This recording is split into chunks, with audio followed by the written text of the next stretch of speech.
তওবা ইস্তেগফার যদি আমরা করি, সূরা হুদ 3 নম্বর আয়াত আল্লাহ বলছেন, শোনো, ওয়া আনিস্তাগফিরু রাব্বাকুম, আল্লাহর কাছে নিজের গুনাহগুলো স্মরণ করে ইস্তেগফার করো।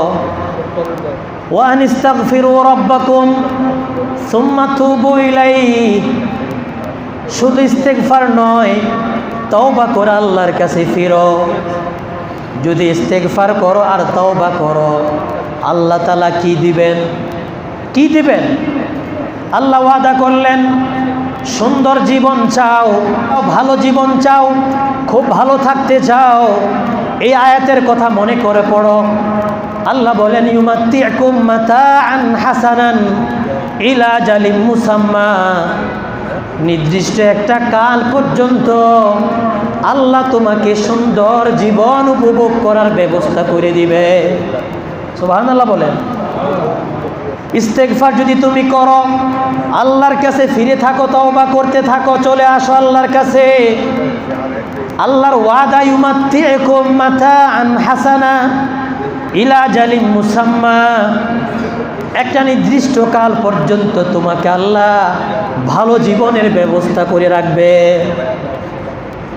শুধু তাই নয়, ওয়া ইউতি কুল্লাযী ফাদলিন ফাদলা, এরপরেও তোমাদের মধ্যে যারা যত বেশি আল্লাহর ইবাদত করবে, গুনাহ তওবা করে পাপ ছেড়ে দিয়ে যত বেশি আল্লাহমুখী হবে, যত বেশি নামাজমুখী হবে, তাকওয়ামুখী, ঈমানমুখী হবে, সুন্নাহমুখী হবে, আল্লাহর ভয় সব সময় লালন করে চলবে, আল্লাহর ওয়াদা, ওয়া ইউতি কুল্লাযী ফাদলিন ফাদলা, আল্লাহ তাআলা নিজের পক্ষ থেকে ওই বান্দাদেরকে বিশেষ করে আরও অনেক অনেক বেশি ব্যবস্থা করে দিবে।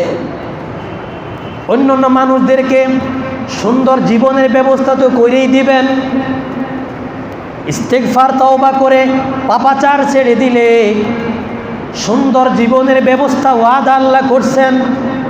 এর মধ্যে আরও যারা আরও বেশি তাকওয়া চর্চা করবে, গুনাহমুক্ত জীবন আল্লাহর কাছে ফিরে থাকবে, আল্লাহ তাআলা নিজের থেকে নিজ অনুগ্রহ ওই বান্দাদের জন্য জীবন চলার জন্য, জীবন পাথেয় জন্য, পরিবারের জন্য সব কিছুর ব্যবস্থা আরও বেশি করে দিবে।